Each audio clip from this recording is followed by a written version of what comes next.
Hyperlinks are great in an ebook, but not so much in a paperback. Let's talk about using them in Scrivener 3 for Windows. Now, if you look at the options section in the compile screen, you'll see a little tick box that says Removal Hyperlinks. Obviously, this is an ebook setup, so you don't want to do that. You need hyperlinks for the table of contents, if nothing else. So let's jump over to paperbacks.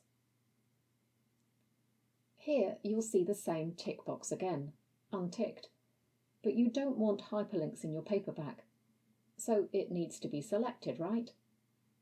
Let's go back to the ebook.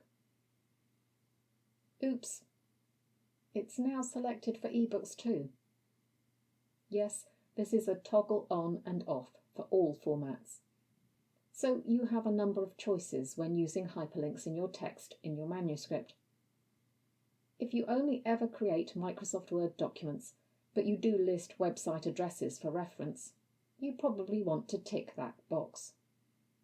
If you create both paperback and ebook, either make a note to change this setting every time you generate a compile output, which will be a bit of a pain, but if you're doing it frequently, it might become second nature.